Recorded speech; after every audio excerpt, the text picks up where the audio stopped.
Hi, everyone. My name's Colette D'Alessandro. I am one of the co-directors and founders of Women in Identity. I'm very happy to be here today hosting one of our very successful and exciting webinar series, Personal Branding, Be Who You Want to Be. We have a really exciting guest to go through a lot of things with us.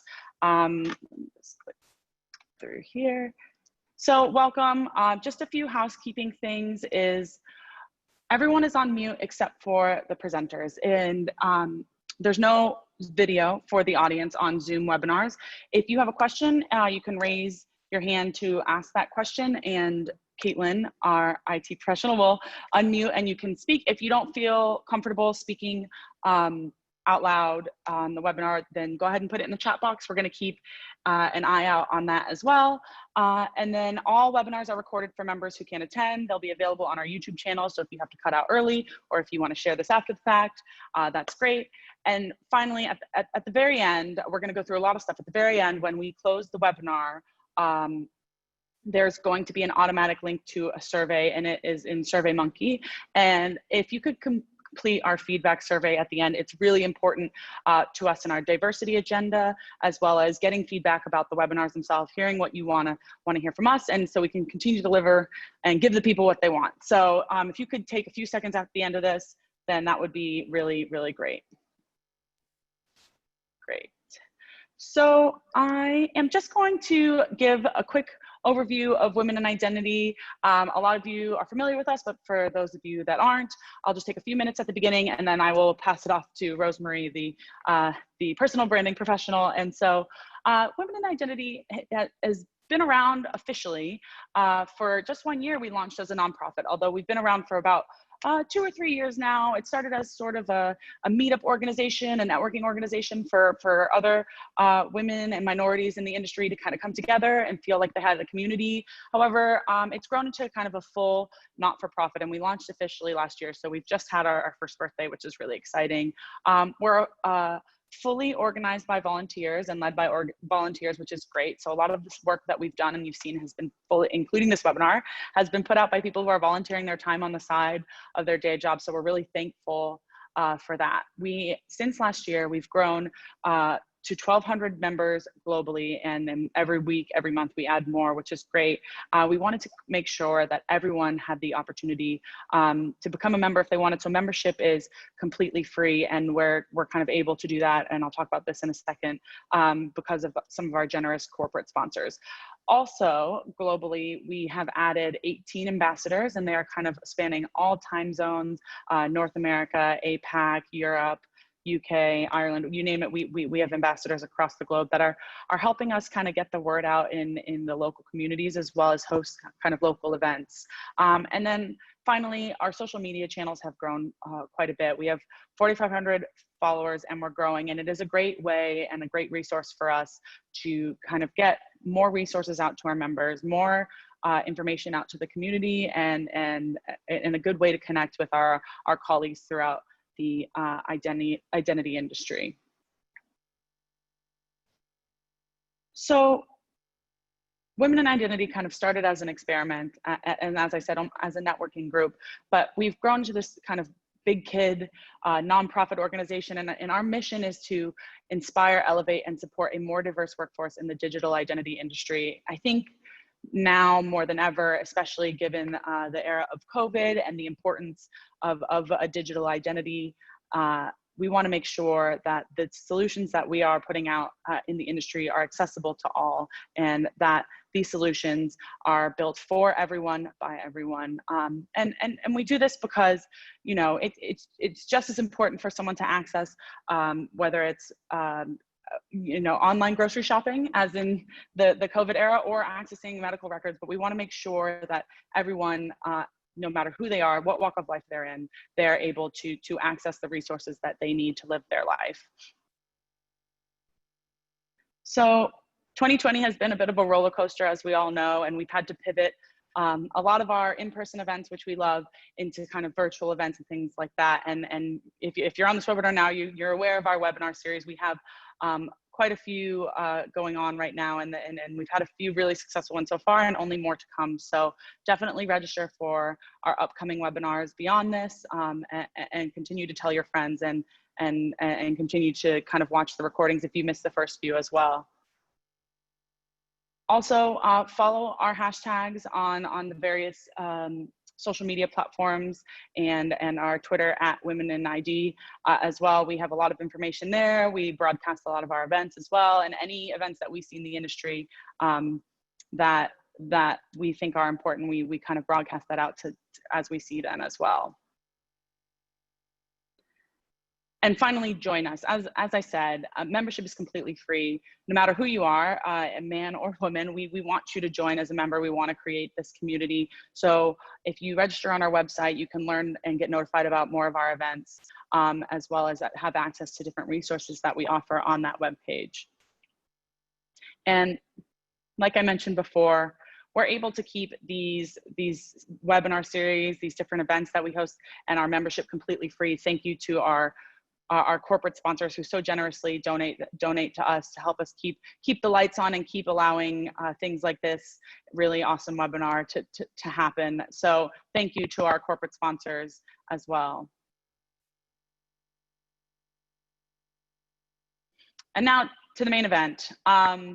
We have someone who I admire so much. Rosemarie Wilson has been a huge supporter of Women in Identity since our very first kind of London event. She's come to genuinely every in-person event that we've had, and always comes up and says hello, always has offered to help, always responds when we have a query, and is one of our advisors on our leadership team now. So I'm really excited to be kind of moderating this webinar with Rosemarie specifically, because she's one of the very first people that I met in London because of Women in Identity, and I'm so excited to have her here today. Rosemarie, why don't I let you kind of take over? You probably have a lot to share in such a short time, so I'm going to stop sharing and pass over to you and let you introduce yourself. Wonderful, thank you so much, Colette, and I will do the technicals here, and hopefully everything works out here. Get my slides up, and hopefully just let me know if you can't see them. I can see them. Yeah, and I'm just going to hide the video so that I can play from the start. Awesome. You can see the slides? Yes, perfect. Brilliant. There I am again. That's me. So welcome everyone. Thanks for joining us for the session on personal branding post-COVID, of course. Be who you want to be. But we don't have to wait till post-COVID. We can start now. That's my main thing that I want to share with you. Start the work now, and then, you know, when we come out of this, you'll be there on your journey. So just a little bit about me. So I want to thank Women in Identity for giving me the opportunity to share some of my knowledge. You don't know what you're getting yet, so hopefully it's good for you and good for the audience. A little bit about me. My background is actually in finance originally, and then fintech and change management. I used to work for oil and gas organizations. So I spent over 20 years working for some of the largest oil and gas companies in the world. And then I wanted to do something by myself. I looked at what my skill sets were, what my personal brand was, what am I strong at, what am I in love with, what am I passionate about, what my purpose was. And that's when I decided to start my own company. So Pragmatica Coaching is a coaching and training company.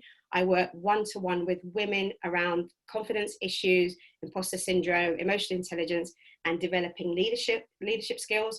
And I also run workshops around those topics as well for organizations who are really committed to investing in their employees and the talent within their organization, while supporting a culture of diversity and inclusion, which is really, really important to me as a woman, as a Black woman. And that is also why I really identify with Women in Identity as well, because of your values. So that's it. That's a little bit about me. It's not the me show, it's the we show. And today I'm going to be covering, it's going to be quite fast paced. There was so much content I had to cull, and I don't even know if I did it justice. So if you see me skipping slides, I'm really sorry, but I can always come back and you can continue the conversation. Yeah, hopefully this is the first of many, and anyway, Rosemarie, so let's see what we can cover.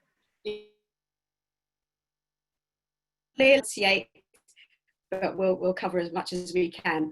So we'll talk about the elements of personal branding. We'll each have different thoughts about it. How to move away from restrictive thinking, so the thinking that kind of stops you or blocks you from being who you want to be. and how can you develop a mindset for success, for your own success, not the success of someone else. We'll talk a little bit about imposter syndrome, imposterism, and how you can overcome some of that. And I'll give you some tools to be more confident, to be who you want to be. And finally, we'll finish with a Q&A, and I'll hand back to Colette at the end of the session. This will be interactive. I have a lot of the wisdom, but I want you to come away from this with some learning for yourself. I want you to learn something new, and I want you to put things into place before the end of the day, actually. I was going to say before the weekend, but I want you to start now, really. So my first question to you, this is your session. What does personal brand mean to you? I don't want to give you my version. I want you to pop it in the chat box. If the chat box lights up, can we find out what does personal brand mean to you? It's either a phrase or a word or something. What does it mean to you? So let's get an idea. Let's get a feel for what personal brand means to you. Any ideas for you, Colette? You know, I think personal brand means to me is, you know, part of my, you know, my identity. You know, we're in the identity issue about who I am as a person, what I identify with. And in the chat, we see people saying what you stand for and your values, how others describe for you when you're not in the room. Everyone, personal branding for me is my reputation, how others see you, how other people perceive you. So those are some of the answers across the board in our chat as well. Yeah. So no surprises there then. Okay, at least we're kind of on the same page, and I'm not doing something completely different session that you're here for. So brilliant. So that's kind of what I expected. So personal brand it's about you, it's about your reputation, your character, all of those things, your values, your authenticity, your truth, showing up as yourself, and your uniqueness. That is the most important thing about personal brand. It's your unreserved, uncensored, unfiltered version of you. I'm not talking about the one that goes down the street swearing and shouting at people. I'm talking about the one where you don't reserve your thoughts because you're worried about what other people say. It's something around also looking after yourself, that you're determined to look after yourself around the way you think, your mindset, but also your health. That's quite important for me as a personal brand. It's inclusive. It's about inclusion, that no one's left behind. You respect all, collaborate with others and make sure they don't feel left out. And it's about being your true self. I've put PDF in there because I have written up a PDF with some personal brand questions for you, which we're going to be able to share with you at some point after the session. We're gonna share it after the webinar. Once we have the attendee list, we'll send them all out to everyone. Okay, fantastic. We'll get that out to you. So then you can do your own work. So we're going to kick off with a poll as well. I told you it was going to be interactive. So let's get a feel for you about how your behavior, what you're doing now at the moment. So how often do you allow others, what others think? Sorry, how often do you allow what others might think to influence you? How often does that stop you from doing what's going on? Okay. Great. So that's great. Yeah. So that's quite interesting about being, because your personal brand, because so often we worry about what someone's going to say, especially in this age of social media. So we don't share, we don't say things. And in the workplace, we often feel quite reserved and not confident enough to share what we think about it, well, our opinion on things, whether it's a work issue or a personal issue, and various different things. So that's quite important. So so we have about, just so everyone knows, we have about 40% of people saying very often, 45% of people saying sometimes, and 15% saying rarely. Just, I'm not sure if everyone can see the polls, but wanted everyone to know where we stood. Okay, fantastic. And that's kind of, you said about 40%, and that's quite interesting because it does play a huge part in our lives, and quite often we don't tend to think about it, or we're not aware of it.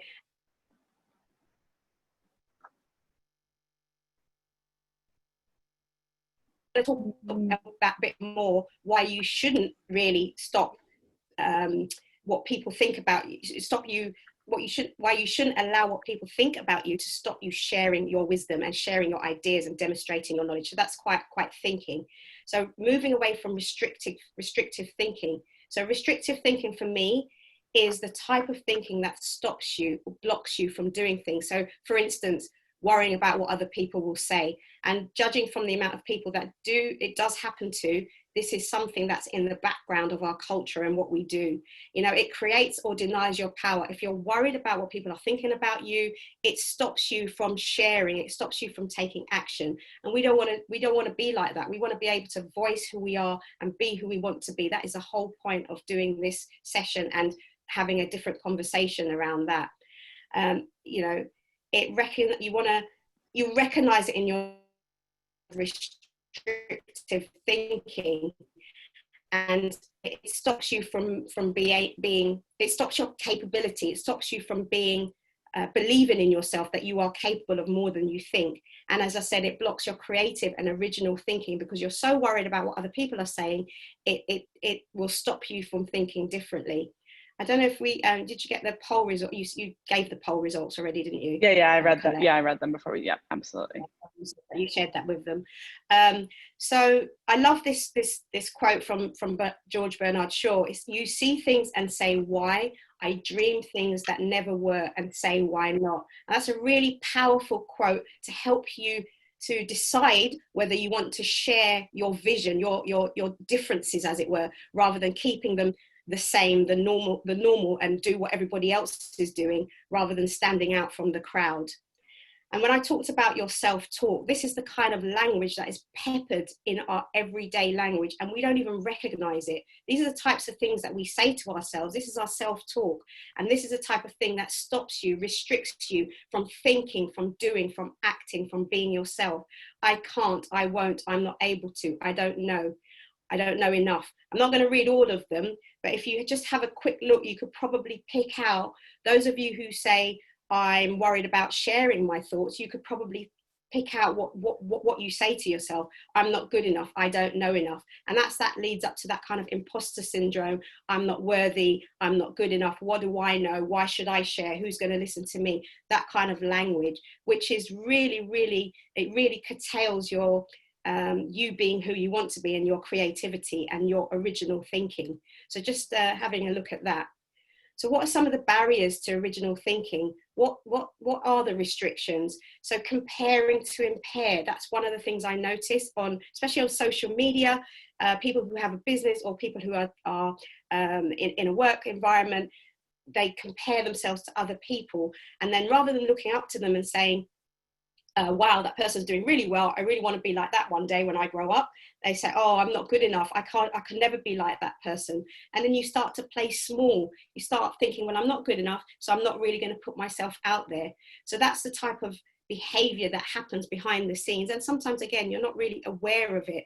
Or if it's really crippling or impairing, you might be aware of it, but you don't know what to do.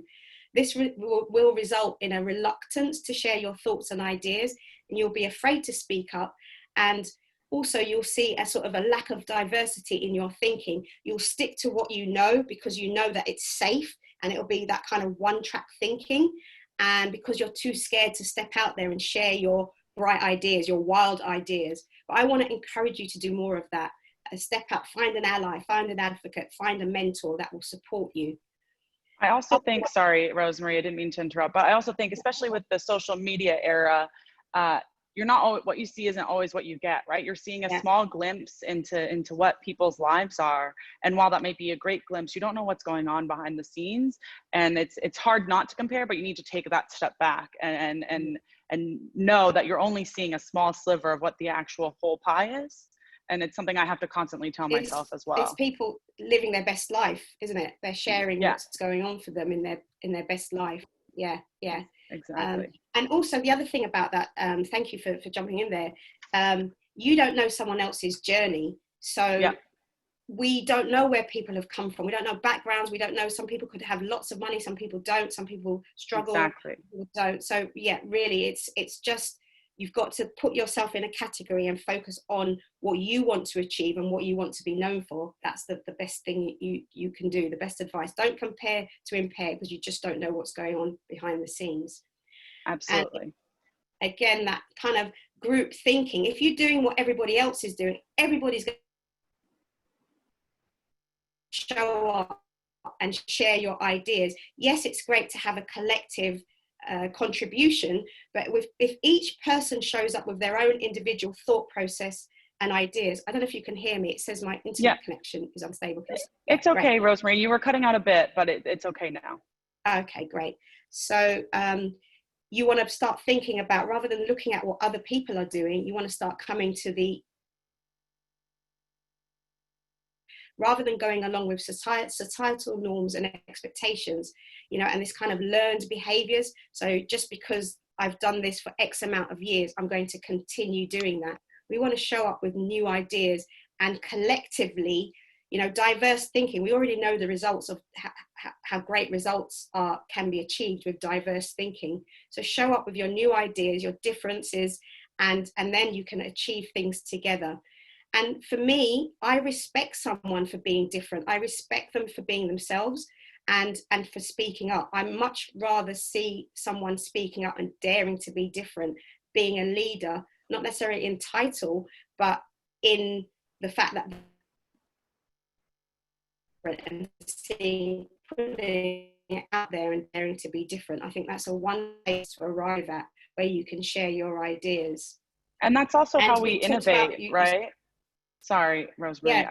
No, I said that's also how we innovate. We don't make changes and we don't create new things if we have everyone thinking the same. And that's part of the reason we need diversity in this industry, right? How are we going to produce things to serve the masses if we're all the same type of person with the same type of background, right? Yeah. And that's why, so many systems go wrong, because the systems are built for a particular type of person, and they have not taken into consideration all the wonderful dynamics of our wonderful world. And that's why these systems, we have so many difficulties that we're not going to go there right now. But we know about the whole diversity in tech and AI. So we definitely need you showing up all the time with your different thoughts, and as crazy as they are, share them. I want to hear them personally. I'm sure you do as well, Colette, right? Yeah, absolutely. I love a crazy idea. Yeah, who knows where it'll take you. So values are super important. You already said that. Personal brand, values. If you don't know who you are, how can you be who you want to be? So your values help define who you are.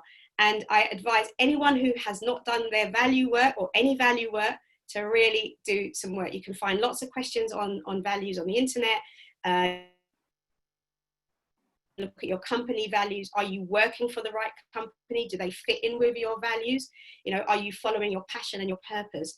And for me, when you're out of sync with your values, that means you're out of sync with your identity and you're out of sync with your personal brand. It's not in alignment. So that's really, really key for you to do. So find out what's important to you, what makes you tick, what motivates you, and what keeps you going. It's so important with your values.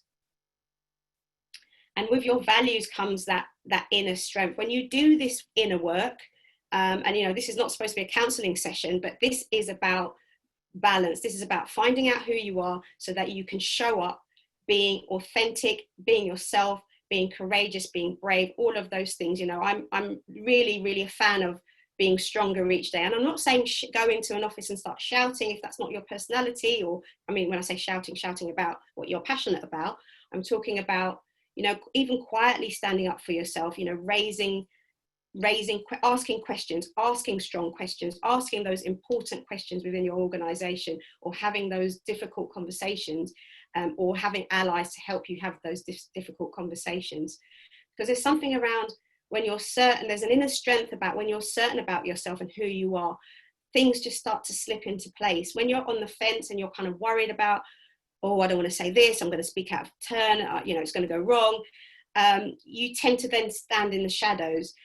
But, when you're certain about yourself, your decision making is strong. And even if you make the wrong decision or it doesn't work out, your decision in that moment, that's also okay. When you've got that kind of inner strength that allows you to be yourself and speak up for yourself and speak up for others, because that's what we want to do. We want to really make sure that everybody gets a voice, and if they don't have their own voice, that you help them to find theirs as well.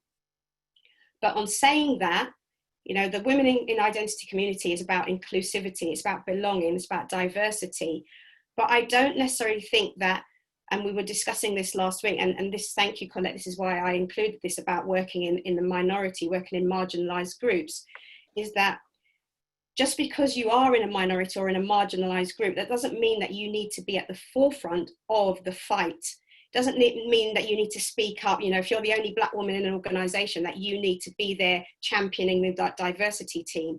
If you're the only gay person in the office, that you are there bringing that message that, you know, you need to be more inclusive of sexual orientation. That shouldn't be your role. But what you want to start having is, you know, I want to belong, so let's start having these conversations, these open conversations with people that you trust. Start engaging advocates, allies, and mentors, so that you are not at the forefront, but that it's a team effort. And if you're working in an environment and it doesn't feel right, then, you know, either it's not the right environment for you, doesn't go with your values, you need to walk away, or you need to speak up or say something. The banner, like championing. But choose your battles. Make sure you're impassioned. Make sure it's the one you want to fight for. Again, Colette, that was what we were talking about with, you know, what you're going to fight for. Which battle are you going to choose? Your battle, yeah.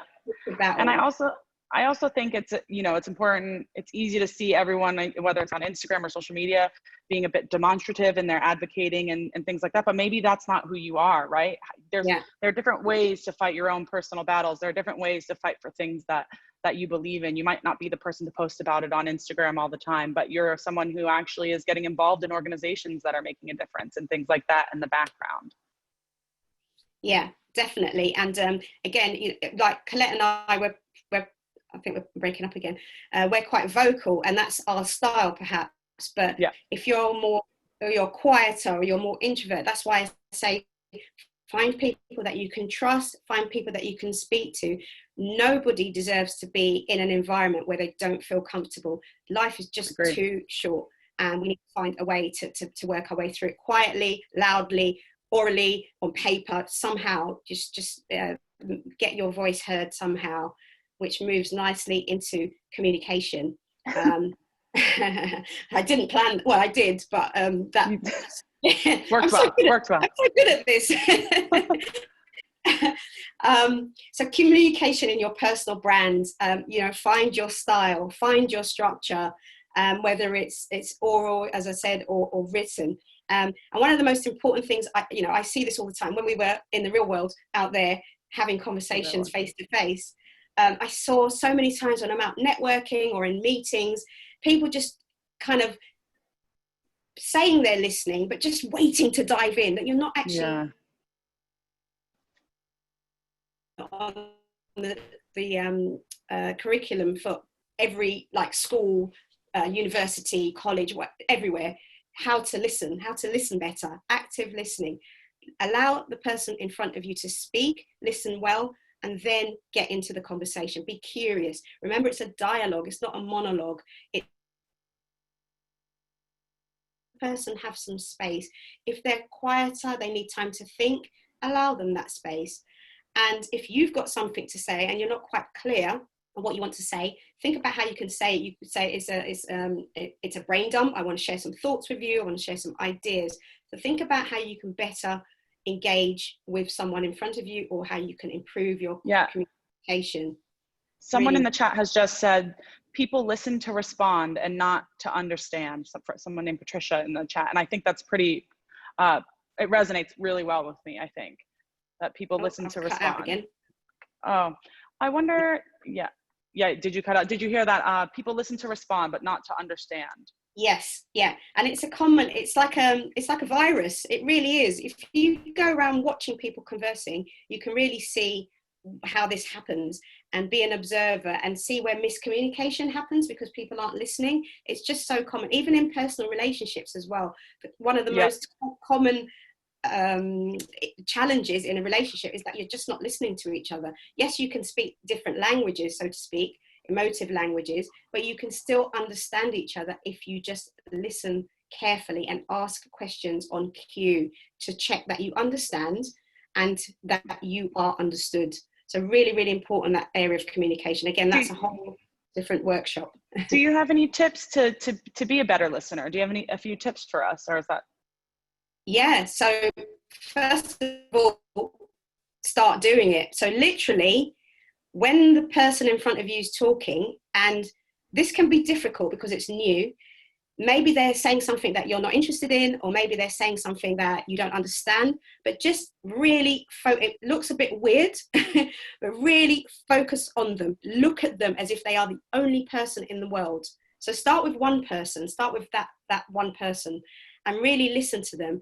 And in your head, note if there's something that you don't understand, that you can ask them at the end of the conversation rather than interrupting them. So give them that space. That's the first thing I would suggest. But really, and the other thing is, tell someone, I'm working on improving my communication, so I want to try this out with you. So then you start doing it. So put it into practice, start now. So that's the first thing I would say. I hope that's helpful. Great. Yeah, really helpful. Thank you. Super. So that's the communication piece. Now, second poll. This is about your confidence again.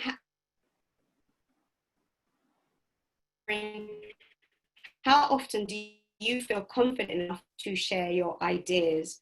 So let's hear what's going on. And I'd be interested to see how this comes out. I'm gauging it's going to be similar for the people that are on this audience. Okay. Give it a few more seconds.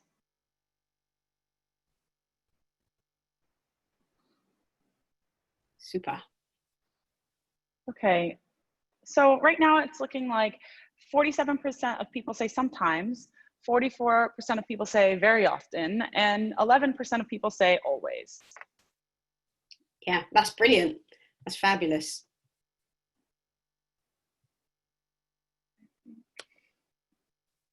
Yeah, is it still running? And yep, and one person has said rarely. Yeah.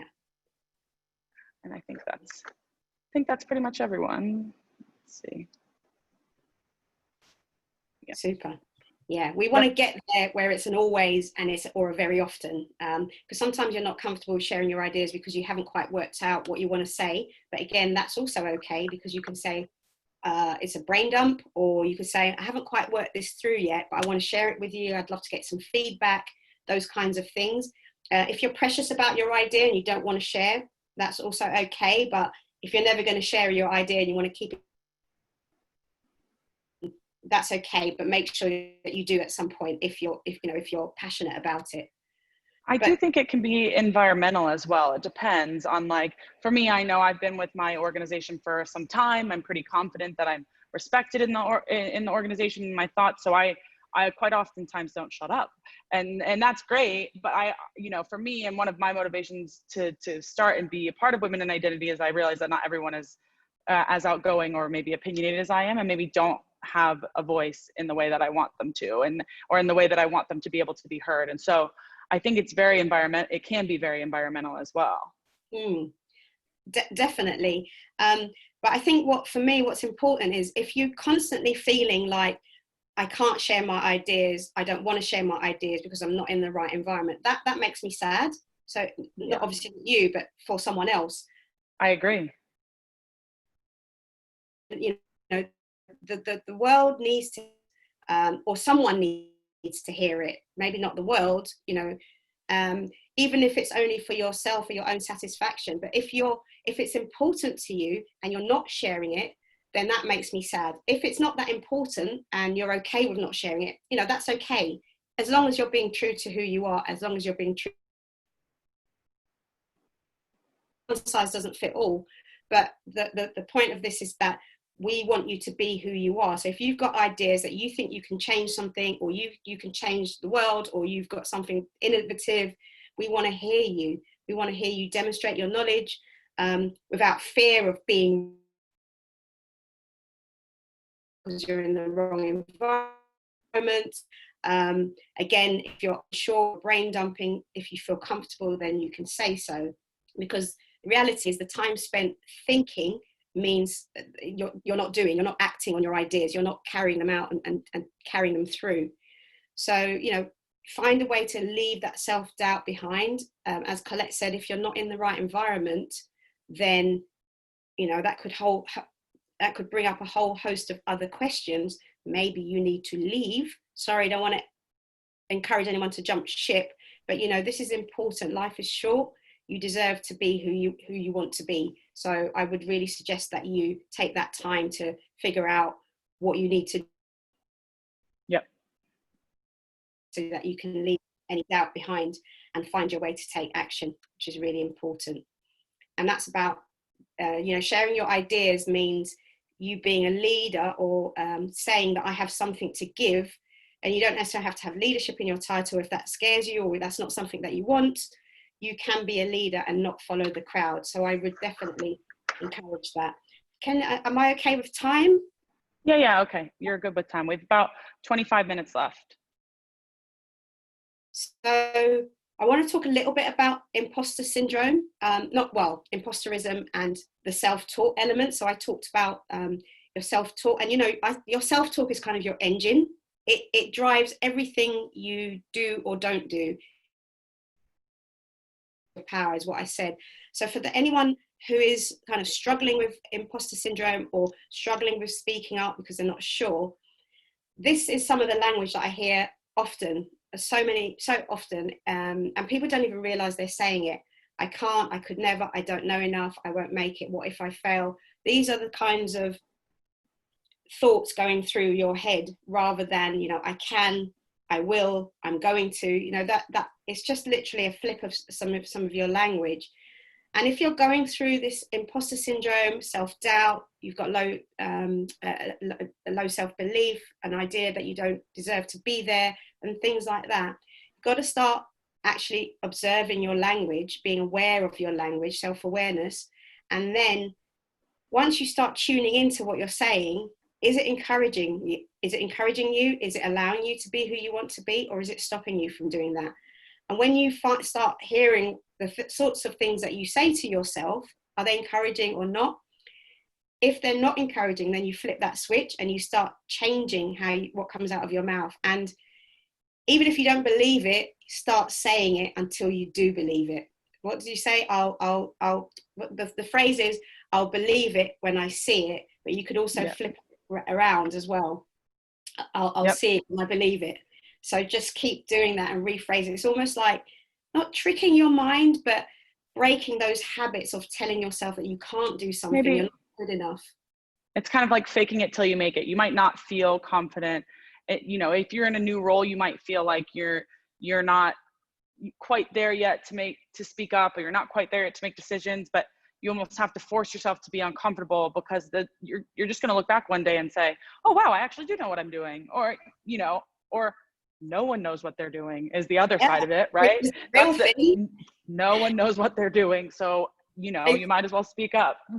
Exactly. And no one's got it right. There is no idea of right. Everyone thinks there's this secret idea of perfect and secret idea of right. None of it exists. Well, okay, maybe scientifically, but you know, what we do sometimes is everyone's trying to figure life out. Everyone's going each day doing the best they can, or not, as the case may be. So we've had a few people say in the chat, if you're thinking about it, then most other people are probably thinking about it too. So that's very true. Is if you're self-conscious about it, it's probably self-conscious for everyone. Exactly. And the thing about imposter syndrome or imposterism is that something like 70% will experience it at some point in their lives. But everybody else looks like they know what they're doing. But that's just not it. Everyone's doing the best they can on a daily basis. We're all making it up. We're all making it up as we go, kind of. Exactly. And sometimes it comes out how you think it's going to look, and most of the time it doesn't. Yeah. And it's not always negative that if it doesn't come out how you thought it was going to look either. Exactly. No, definitely not. It looks better. It's different. All of those things. It's just another outcome. It's just another outcome. Work with what you've got. And that's the way I see a lot of things as well in life, personally and professionally. And sometimes it's a really nice surprise what the outcome is. Absolutely. Yeah. So yeah, that's great.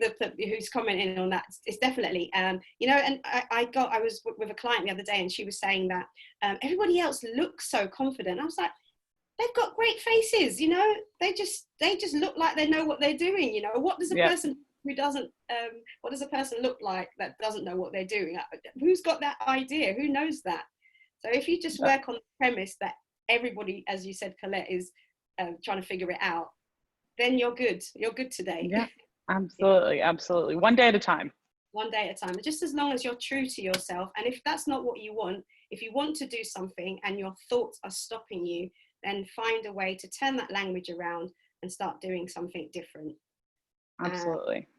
And a really wonderful way, so in terms of tools for what you can do, journaling or writing things down, because what I find is that because you've got these thoughts running around in your head, I think there's something like we have 50 to 70,000 thoughts per day, something like that. It's estimated. So you've got all these thoughts going around in your head. You don't know whether that you're right. You don't know whether you're wrong. They're just thoughts. You never know what the outcome is. So what's really handy or really good is to actually write down what is true, what is factual. So your achievements, your accomplishments are really good, because when I ask people, what's your greatest achievement, especially women, unfortunately, there's a lot of bumbling, humbling, never really done that much. And then I go, okay, let's go through your career. Let's go through your studies. Let's go through, oh yeah, well, actually, and then there's this whole list of stuff, right? When you go back, but nobody ever takes the time to write it down. We'd rather go round and round in our heads with this 50 to 70,000 thoughts every day.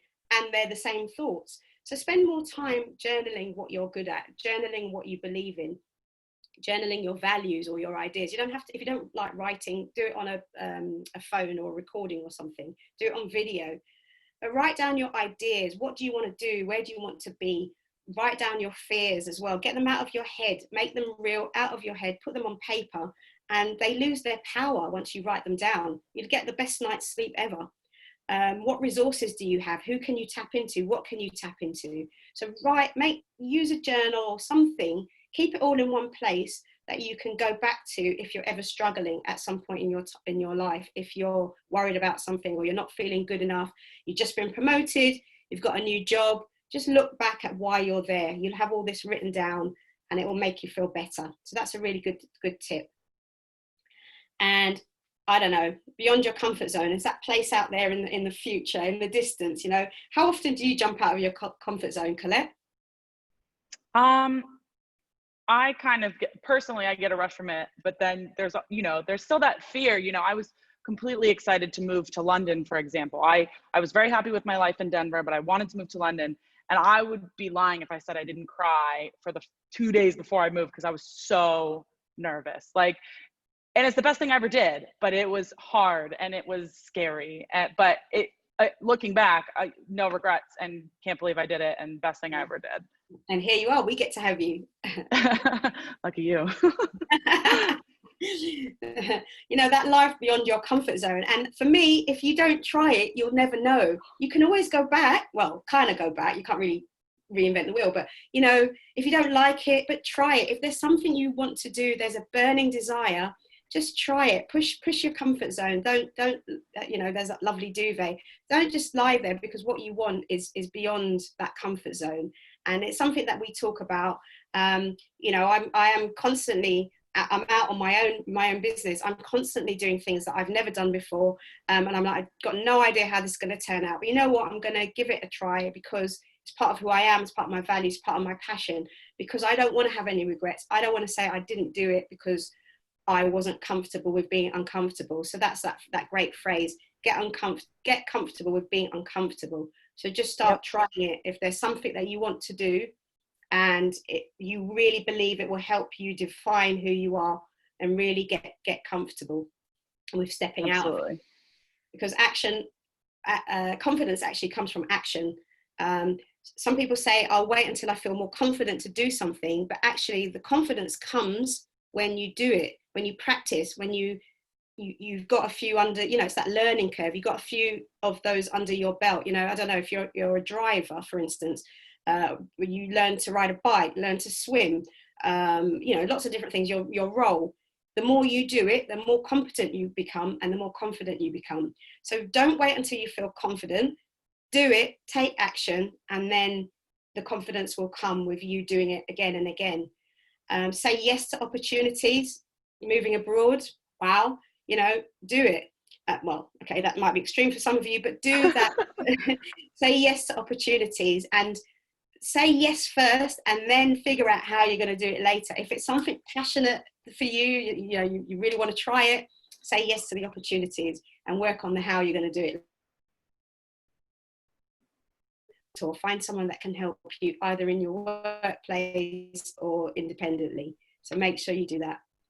So bringing it all together, and I've talked really fast, really sorry. Hopefully you got everything, but you know, happy to chat more, but we're going to open up for Q&A in a little bit. Bringing it all together. So pick one thing that you want to change about your personal brand and be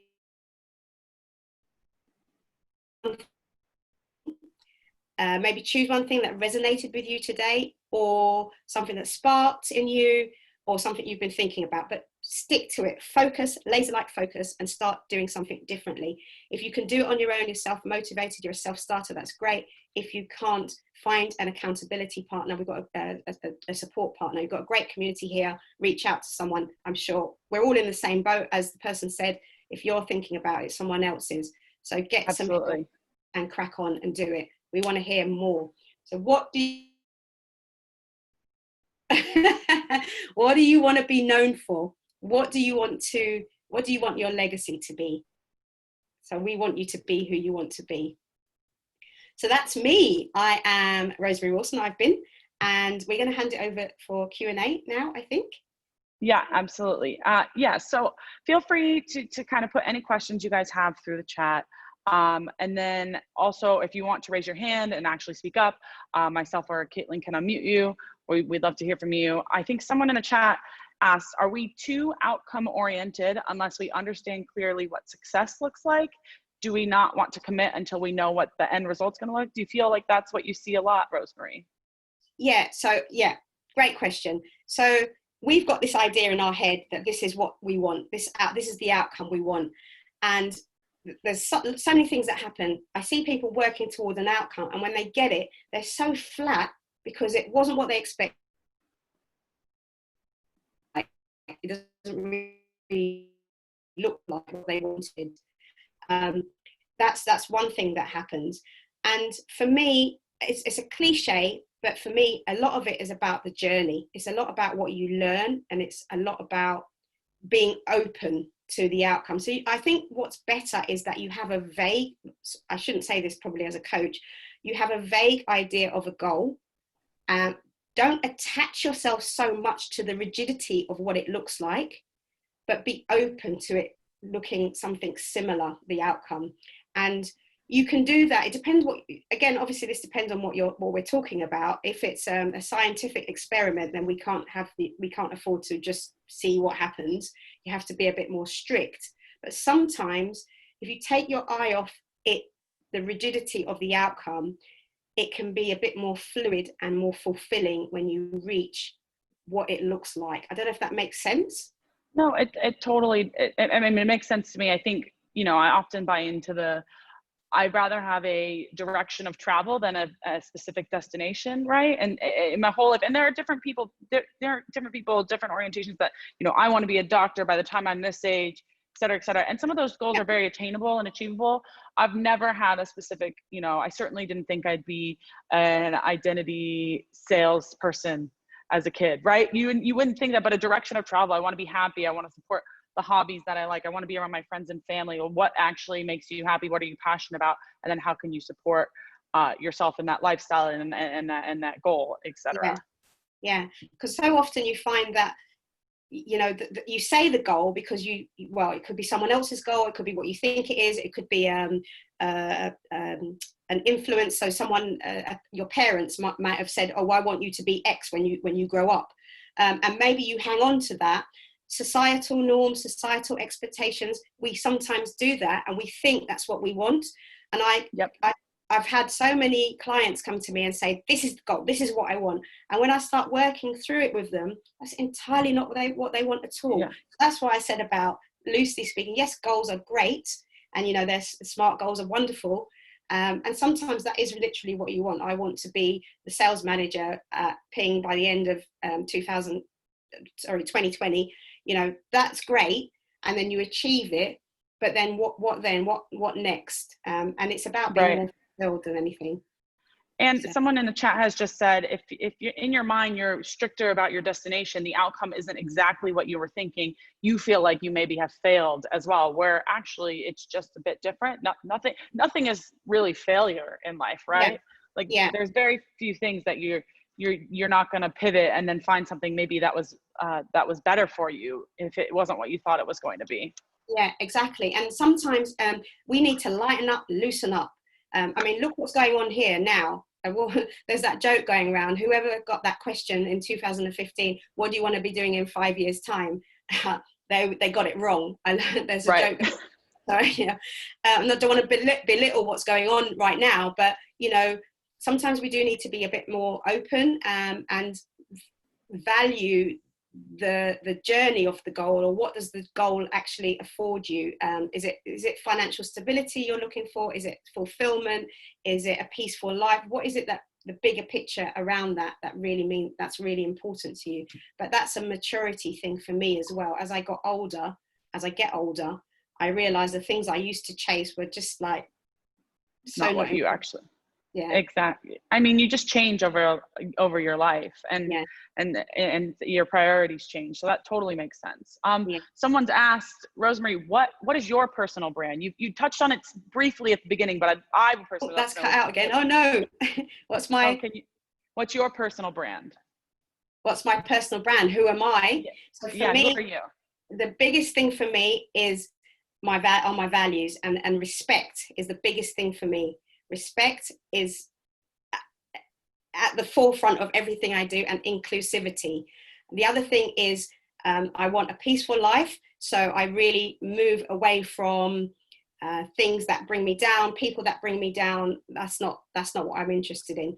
I'm here to serve as well. I'm very helpful. If you look at my friends, my family, they will tell you I am amazing for giving help, not advice and opinions, because that's not what I do. But I allow people to be open and come to me, be non-judgmental.